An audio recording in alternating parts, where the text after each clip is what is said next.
సాహిత్య విస్తరికి స్వాగతం. నా పేరు డేగల అనితాసూరి. ఇవాల్టి కథా శీర్షిక స్వశక్తి. ఈ పిల్లల కథ ఆంధ్రభూమి దినపత్రికలో బాలభూమి అన్న శీర్షికన 21వ తేదీ అక్టోబర్ 2018న ప్రచురింపబడింది. స్వశక్తి మీద ఆధారపడకపోతే ఏం జరుగుతుందో ఈ కథలో మనం ఇప్పుడు తెలుసుకుందాం. సత్యానంద మహర్షి దగ్గర చాలామంది శిష్యులుండేవాళ్ళు.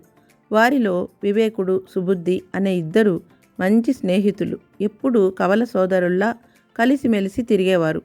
వివేకుడు కొంచెం మందబుద్ధి. గురువు చెప్పే పాఠాలను శ్రద్ధగా వినేవాడు కాదు.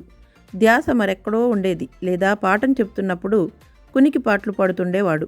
అది చూసి ఎన్నోసార్లు సుబుద్ధి స్నేహితునితో శ్రద్ధగా వినమని చెప్పేవాడు, కానీ ఫలితం ఉండేది కాదు.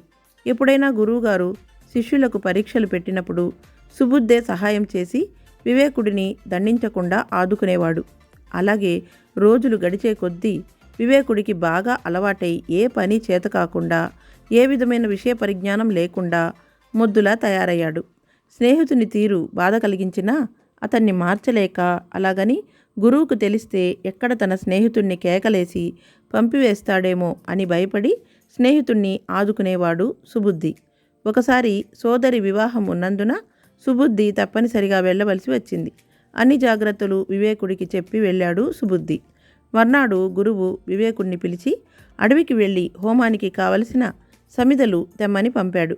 సరే అంటూ వెళ్ళాడు. కానీ అతనికి ఏ పుల్లలు హోమానికి వాడతారో తెలియక పేరు తెలియని పిచ్చి పుల్లలు ఏరి తెచ్చాడు. అది చూసి గురువు ఆగ్రహంతో విరుచుకుపడ్డాడు. దాంతో బిక్కచచ్చిపోయిన వివేకుడు క్షమించమని వేడుకుని మరొక శిష్యుని సహాయంతో వెళ్ళి మంచి సమిధలు తెచ్చాడు.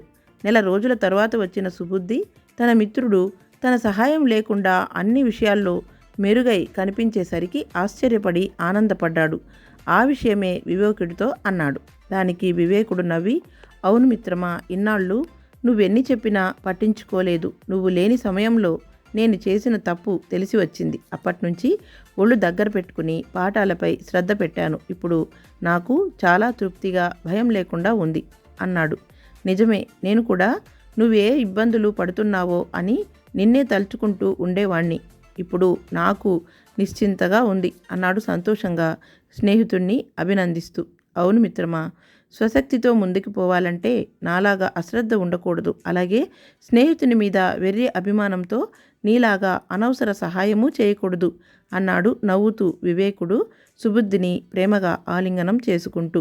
నిజానికి వీళ్ళిద్దరి సంగతి కనిపెట్టిన గురువుగారే కొన్నాళ్ళు సుబుద్ధిని స్నేహితునికి దూరం చేసి అతనిని దారిలో పెట్టాడన్న విషయం మాత్రం ఇద్దరికీ తెలియదు. ఇదండి కథ. ఈ కథ కనుక మీకు నచ్చినట్లయితే కామెంట్ చేయండి, షేర్ చేయండి, లైక్ చేయండి. మరిన్ని మంచి మంచి కథల కోసం మా తెలుగు సాహిత్య విస్తరి ఛానల్ని సబ్స్క్రైబ్ చేసుకోండి.